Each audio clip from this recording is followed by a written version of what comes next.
Dear aspirants, welcome to today's video of Introduction to J&K Economy.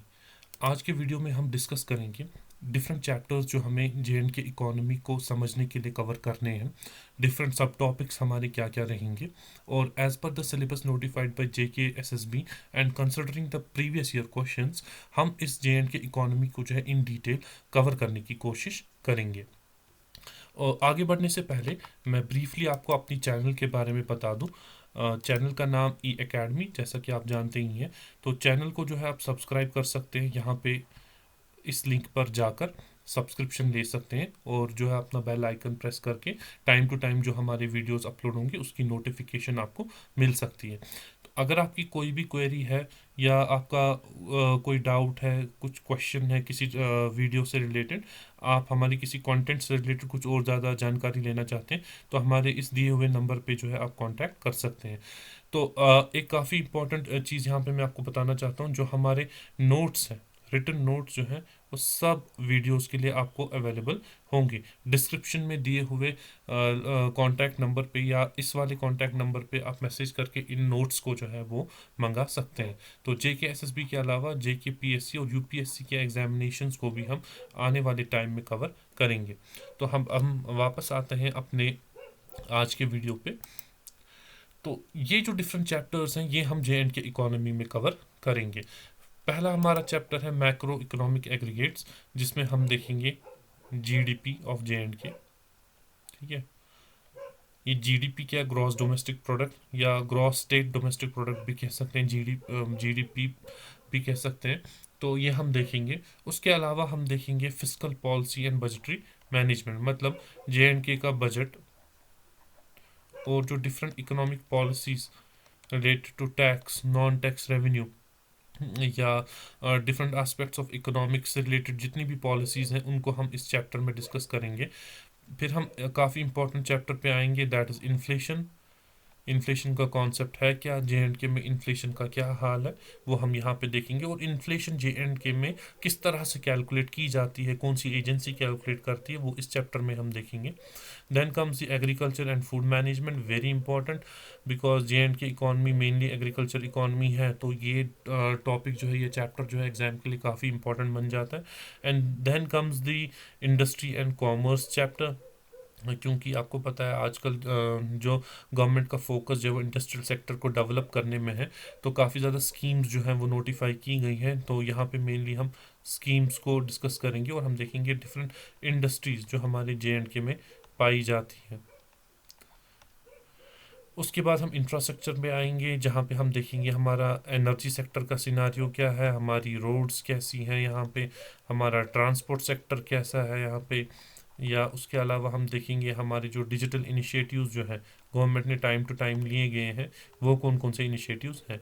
Then sustainable development goals, again a very important topic. इससे अक्सर questions जो हैं वो time to time पूछे गए हैं. अक्सर जो है क्वेश्चंस रैंकिंग से रिलेटेड पूछे जाते हैं कि J&K की रैंकिंग जो है डिफरेंट पैरामीटर्स पे क्या क्या रही है, बेस्ट कहाँ पे है, पुअर कहाँ पे है. तो वो हम इस चैप्टर में डिस्कस करेंगे और हम इसमें देखेंगे कि प्रोग्रेस क्या रही है J&K की इन गोल्स को अचीव करने में. Then will come on employment and skill development. यहाँ पे अगेन डिफरेंट स्कीम्स और डिफरेंट जो है ऑर्गेनाइजेशन, गवर्नमेंट ऑर्गेनाइजेशन जो डील करते हैं एम्प्लॉयमेंट और स्किल डेवलपमेंट के साथ, उनको हम यहाँ पे डिस्कस करेंगे. Then comes again a very important sector, that is banking. Banking में हम मेनली देखेंगे J&K यूटी में जो different types of the banks पाए जाते हैं, चाहे वो कोऑपरेटिव सेक्टर में हो, चाहे वो कमर्शियल बैंक्स हो, रीजनल रूरल बैंक्स हो, उन सब बैंक्स को हम यहाँ पे डिस्कस करेंगे. Then comes tourism. एक्चुअली इस चैप्टर में जो है एक ओवरलैप है. ओवरलैप इसमें क्या है कि ये ज्योग्राफी में भी कवर किया जा सकता है और इकोनॉमिक्स में भी. अब हमने इसको इकोनॉमिक्स में ही कंसिडर किया है क्योंकि टूरिज्म जो है एक काफ़ी इम्पॉर्टेंट इकोनॉमिक एक्टिविटी है. तो पूरा का पूरा टूरिज्म जो है वो हम इकोनॉमिक्स में ही कवर करेंगे. देखिए, J&K जो है it is primarily service based economy and an agriculture oriented economy. Basic information मैं पहले आपको यहाँ पे देता हूँ ये डिस्कस करने से पहले. इकोनॉमिक एक्टिविटीज़ के जो हैं तीन टाइप्स हैं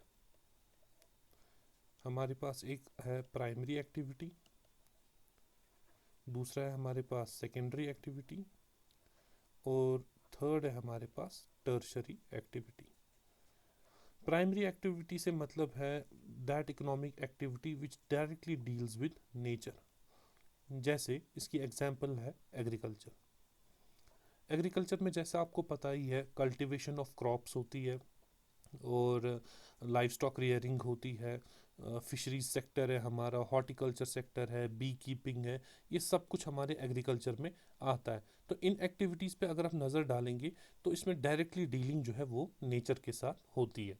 दूसरी तरह की हमारी इकोनॉमिक एक्टिविटी है सेकेंडरी।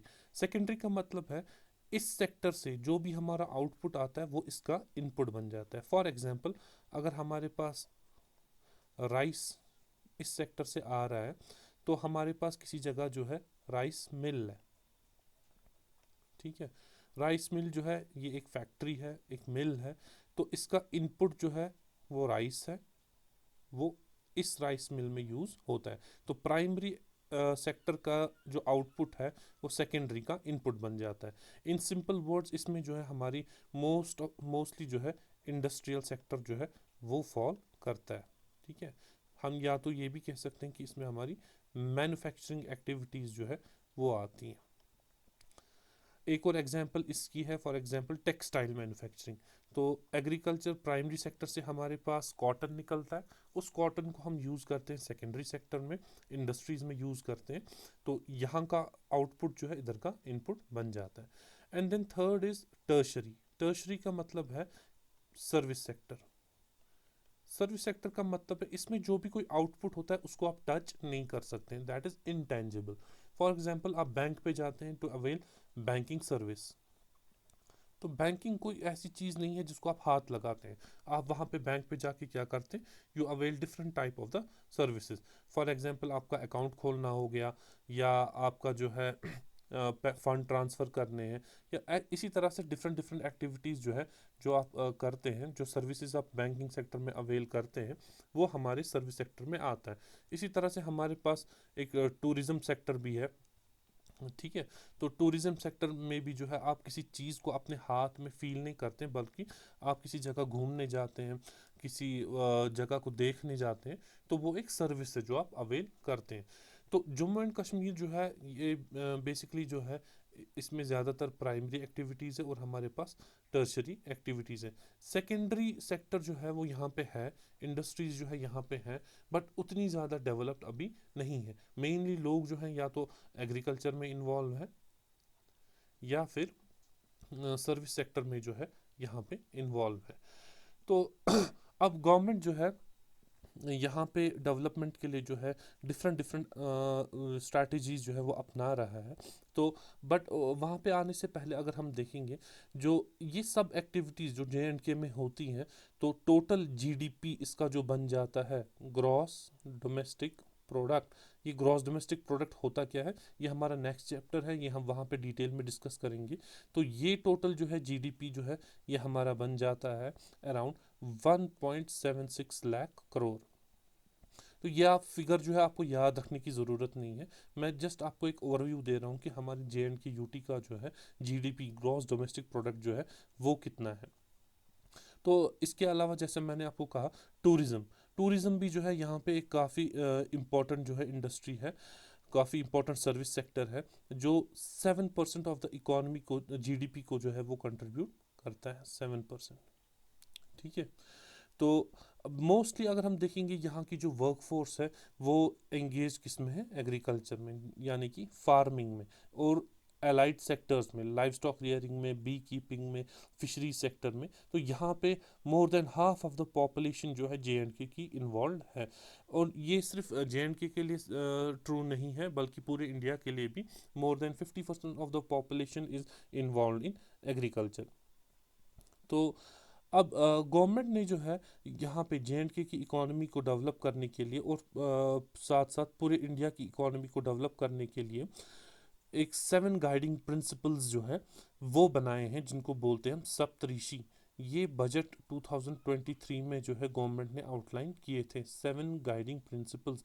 सप्त मीनिंग 7, सप्त का मतलब है 7। तो ये 7 सेक्टर्स जो हैं ये गवर्नमेंट का फोकस रहेंगे आने वाले टाइम में, जिसको बेस बनाकर जो है हर स्टेट में, हर यूटी में और हमारी पूरी कंट्री में जो है डेवलपमेंट की जाएगी। ये जो है सप्तऋषि आप यहाँ पे देख सकते हैं। इसमें कौन कौन से सेक्टर इन्वॉल्व है? एक हमारा फाइनेंशियल सेक्टर है, और हमारे पास यूथ यूथ पे भी फोकस रहेगा। उसके अलावा ग्रीन ग्रोथ, जो क्लाइमेट चेंज हो रहा है उसकी वजह से ग्रीन ग्रोथ पे भी फोकस दिया जाएगा। और एक इकोनॉमी का जो टोटल पोटेंशियल है, टोटल ट्रू पावर है, उसको भी रियलाइज़ करने की कोशिश की जाएगी। इंफ्रास्ट्रक्चर पे इन्वेस्टमेंट की जाएगी, और रीचिंग द लास्ट माइल, मतलब आखिरी गांव तक, आखिरी इंसान तक जो गवर्नमेंट के बेनिफिट्स हैं वो पहुंचाए जाएंगे। और inclusive development, male female PWDs irrespective of religion, हर किसी को जो है डेवलपमेंट के पर्सपेक्टिव में जो है वो लाने की गवर्नमेंट जो है कोशिश करेगी। तो अगर हम JNK में जैसा मैंने आपको कहा एग्रीकल्चर जो है काफ़ी इम्पॉर्टेंट है, तो JNK की जो रैंक है इट रैंक्स 5th। ये इम्पॉर्टेंट है, ये आपके एग्जाम में पूछा जा सकता है direct question. JNK ranks 5th इन एवरेज मंथली इनकम पर एग्रीकल्चर हाउस होल्ड। ये आप नोट कीजिए, मंथली इनकम पर एग्रीकल्चर हाउस होल्ड। इसका मतलब है अगर आप कोई एग्रीकल्चर हाउस होल्ड ले, किसी फार्मर का घर ले, 5 मेंबर्स हैं, तो उनकी जो मंथली इनकम है एग्रीकल्चर से आती है, इस पूरे घर की, जो 5 मेंबर्स का ग्रुप है, तो 5 मेंबर्स का घर है, उसके हिसाब से JNK की रैंक जो है वो पूरे कंट्री में 5th है। तो इसका मतलब जो है JNK में जो एग्रीकल्चर सेक्टर से जो रेवेन्यू जनरेट हो रहा है, जो इनकम जनरेट हो रहा है हाउस होल्ड्स के लिए, वो एक अच्छी मोरलेस अच्छी पोजीशन में है।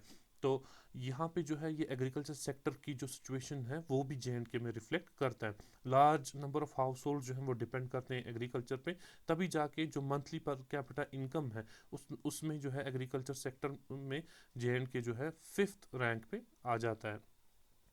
अब ये जो सप्तऋषि मैंने यहाँ पे लिखा हुआ है, ये ओवरऑल जो है गवर्नमेंट ने एक टर्म जो है, जो हमारे prime minister, honourable prime minister ने नोटिफाई की है, एक टर्म, उसको बोलते हैं अमृतकाल।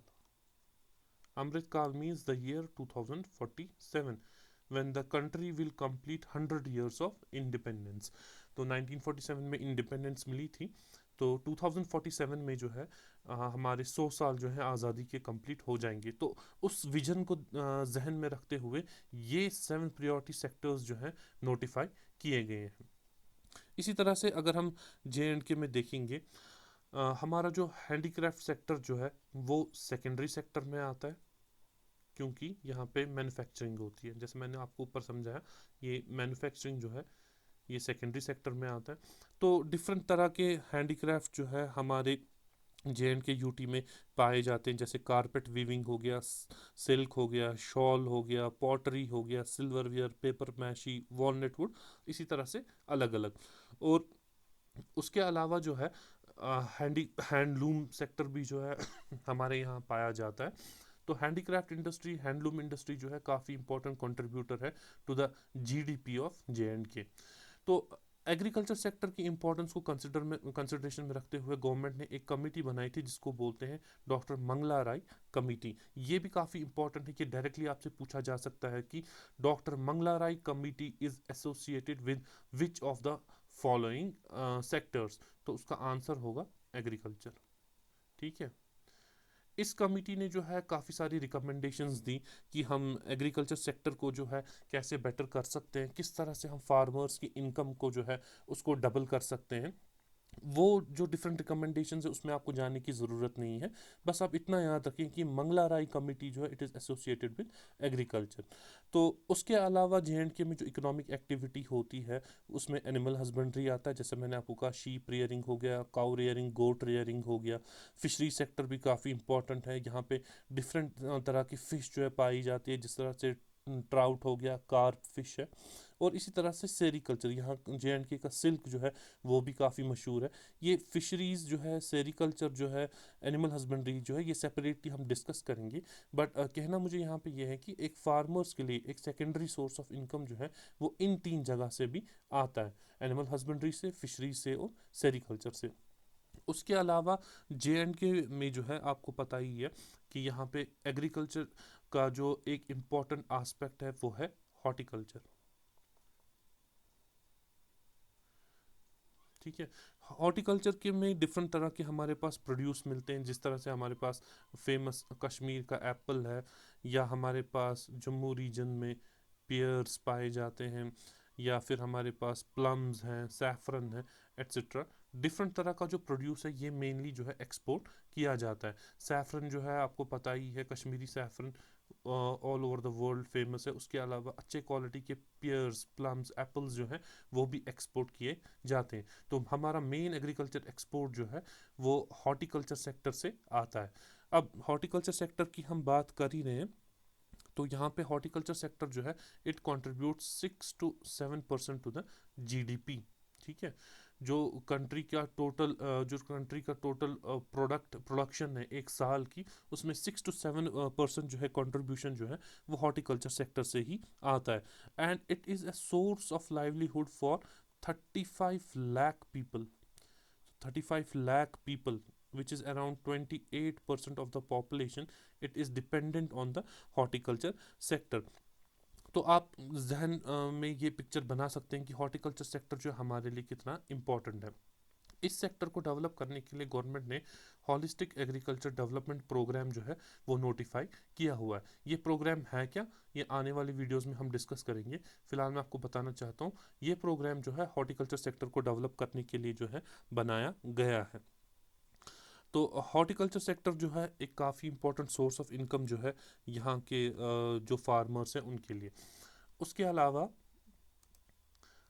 हमारे जे.एंड.के में जो है डिफरेंट तरह के मिनरल्स जो हैं, डिफरेंट तरह की माइंस जो हैं वो पाए जाते हैं। तो around based on an estimate around 500 different types of mineral blocks are found in J and K. 500। तो मेनली कौन कौन सी जगहें हैं जहाँ पे ये मिनरल्स जो हैं पाए जाते हैं? सबसे इम्पोर्टेंट इसमें आता है किश्तवाड़। किश्तवाड़ जो कि हमारे जम्मू डिवीजन में फॉल करता है। In fact Kishtwar is known as the land of sapphire. Very important, directly आपके एग्जाम में पूछा जा सकता है। Land of sapphire in J and K UT किस जगह को बोलते हैं? वो हम किश्तवाड़ को बोलते हैं। सफायर जो है एक मिनरल है, ये काफ़ी रेयर है। तो जे एंड के में जिस जगह में ये पाया जाता है वो है किश्तवाड़।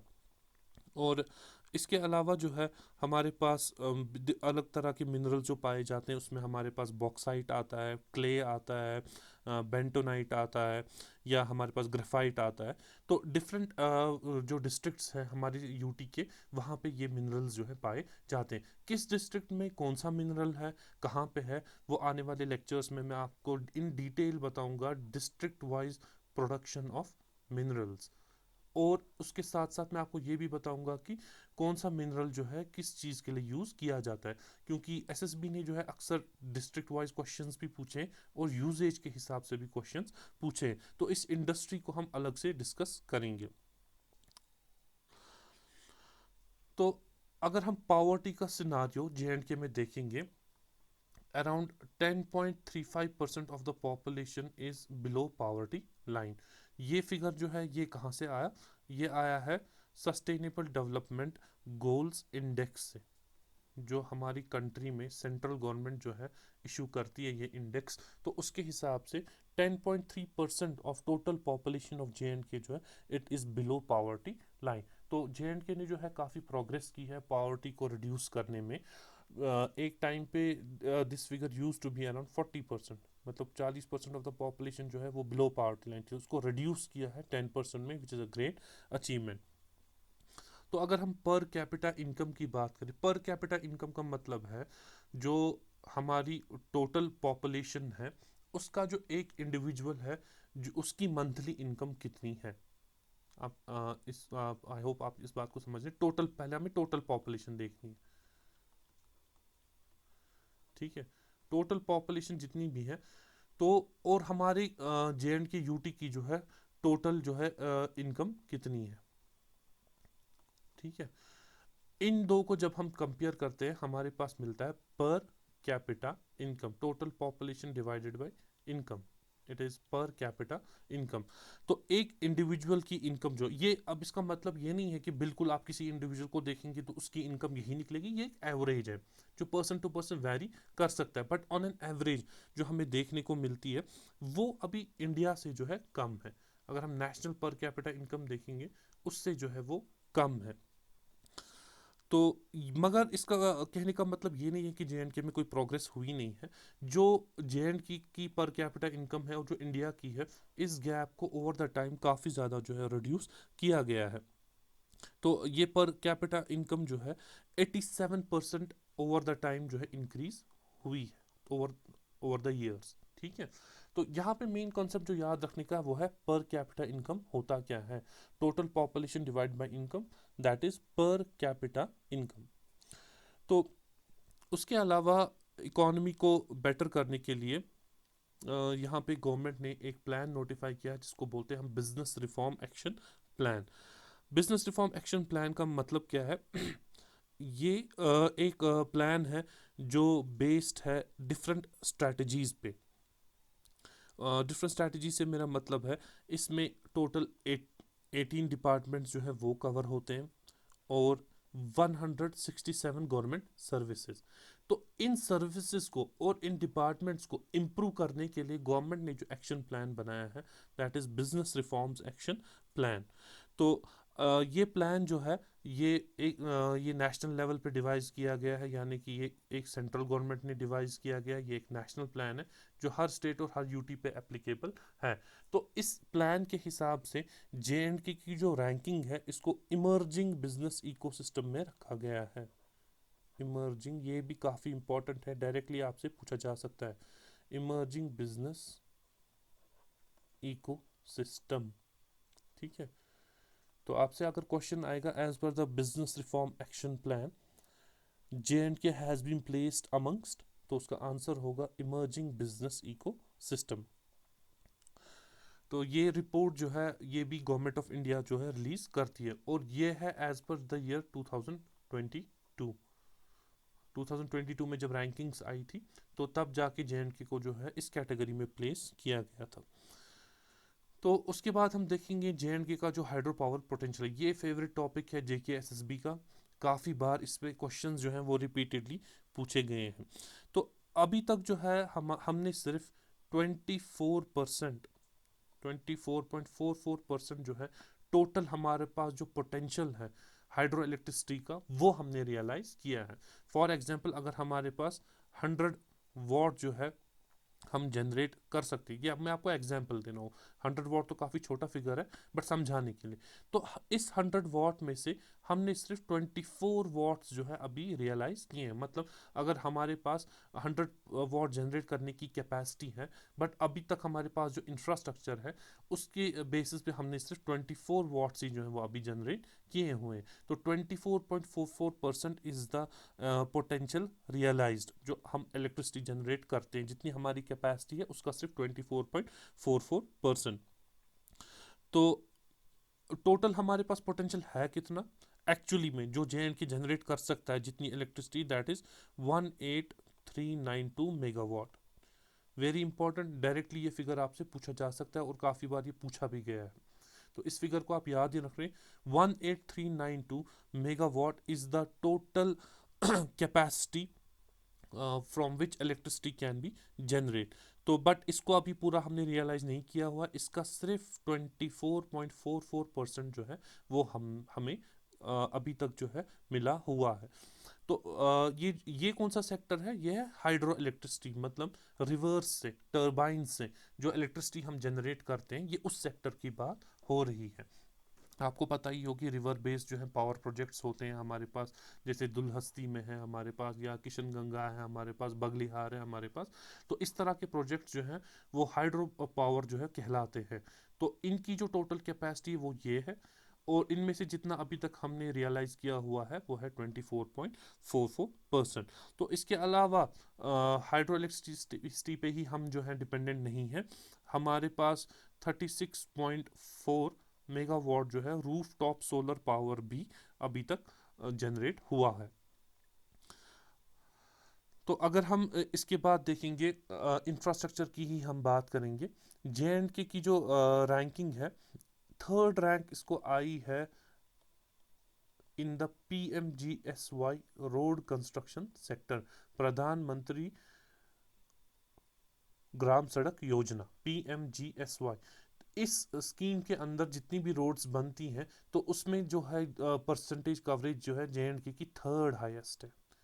तो ये एक रिमार्केबल अचीवमेंट है कि पूरी कंट्री में हमारी रैंकिंग जो है वो थर्ड है। उसके अलावा अगर हम अनएम्प्लॉयमेंट रेट की बात करें तो ये जो है 5.2% पे आई हुई है। ठीक है, तो ये जो है दिन ब दिन चेंज होती है, ये फिगर जो है कांस्टेंट नहीं रहती है। At one point of time it was 6%, then 5.2%, तो इट फ्लक्चुएट्स। तो ये फिगर जो है आपसे एग्जाम में नहीं पूछी जाएगी, but just to give you an overview कि हमारे यूटी में जो नंबर ऑफ पीपल जो है who are looking for the jobs but they are unemployed, अगर मिसाल के तौर पर 100 people are looking for the job and if 5.2% is the unemployment rate, तो इसका मतलब है approximately 5 people are unable to get job out of every 100।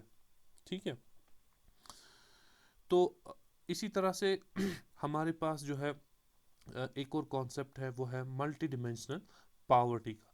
ये मल्टी डिमेंशनल पावर्टी का कॉन्सेप्ट जो है ये यूनाइटेड नेशन से आया हुआ है। देखिए ये काफ़ी इंपॉर्टेंट कॉन्सेप्ट है जो आप इकोनॉमिक्स में बार बार देखेंगे। इसको समझने के लिए हम यहाँ पे थोड़ा सा इसको डिटेल में देखते हैं। मल्टी डिमेंशनल पावर्टी, उसका मतलब क्या है? देखिए मल्टी डिमेंशनल पावर्टी में हमारे पास तीन डिमेंशन है। एक हमारे पास हेल्थ है, दूसरा एजुकेशन है और तीसरा स्टैंडर्ड ऑफ लिविंग है। इन तीन डिमेंशंस को कंसिडर करके जो पावर्टी की रैंकिंग्स बनाई जाती है उसको बोलते हैं multi dimensional poverty index. For example किसी इंडिविजुअल का देखा जाता है कि इसकी हेल्थ सेक्टर में जो है परफॉर्मेंस कैसी है। ठीक है, फॉर एग्जांपल इसका न्यूट्रिशन कैसा है घर का, चाइल्ड मोर्टेलिटी मतलब बच्चे जो मर जाते हैं पैदा होने के बाद एक पर्टिकुलर एज तक, तो वो भी देखा जाता है। या इस इंसान की जो है एजुकेशन, इसने कितने स्कूल जो ईयर्स जो है वो स्कूल में गुजारे हैं, स्कूल कितने जाता भी है रेगुलरली नहीं जाता है। या और इसी तरह से हमारे पास है स्टैंडर्ड ऑफ लिविंग, जिसमें देखा जाता है कुकिंग फ्यूल है, इलेक्ट्रिसिटी है, या सैनिटेशन, ड्रिंकिंग वाटर, हाउसिंग और एसेट। तो इन सब चीज़ों का एक ये इनको इंडिकेटर्स हम बोलते हैं। ये डिमेंशंस हैं और ये इंडिकेटर्स हैं। इन इंडिकेटर्स को जब हम कंसिडर करते हैं तो हमारे पास मल्टीपल डिमेंशंस जो हैं वो निकल के आते हैं। ये एक बेटर मेजर है पावर्टी का, क्योंकि अगर हम सिर्फ पावर्टी लाइन के कॉन्सेप्ट को देखें, फॉर एग्जांपल अगर पावर्टी लाइन जो है इट इज़ अराउंड ₹33, मतलब किसी की इनकम अगर मंथली इनकम ₹33 से कम है तो उसको गरीब कंसिडर किया जाता है। बट ये कॉन्सेप्ट जो है रिडंडेंट है, क्योंकि इससे हमें पता नहीं चलती है कि एक इंसान जो है उसका उसकी ज़्यादा गरीबी किस सेक्टर में, क्या एजुकेशन में है, क्या स्टैंडर्ड ऑफ लिविंग में है, क्या हेल्थ में है। तो ये जो है हमें एक डीपर इंसाइट्स देता है। तो मल्टी डिमेंशनल पावर्टी इंडेक्स जो है वो यूनाइटेड नेशंस ने जो है नोटिफाई किया हुआ है। तो इसकी जो रैंकिंग जो है वो इंडिविजुअल स्टेट्स के लिए और यूटीज़ के लिए जो है नीति आयोग जो है वो हमें टाइम टू टाइम देता है। तो as per the latest report जो मल्टी डिमेंशनल पावर्टी इंडेक्स है उसमें JNK की जो रैंकिंग है उसमें काफ़ी ज़्यादा डिक्लाइन आया हुआ है। डिक्लाइन आना जो है वो एक अच्छी बात है। इसका मतलब है नंबर ऑफ पीपल जो मल्टी डिमेंशनली पुअर है वो दिन ब दिन जो है कम होता जा रहा है। अब ये कितना कम हुआ है? It has reduce to 4.8%। ठीक है, जो मैंने आपको ऊपर ये 10.3% बताया ये है बेस्ड ऑन पावर्टी लाइन, वो अलग चीज़ है। ये 4.8% जो है it is based on multi dimensional poverty index. So यहाँ पे आप कंफ्यूज ना हो, these two are different concepts. ये जो है पावर्टी लाइन के बेसिस पे 10.35% population is below poverty line, और मल्टी डिमेंशनल पावर्टी के इंडेक्स के हिसाब से 4.8% ऑफ द पॉपुलेशन जो है it is below poverty line.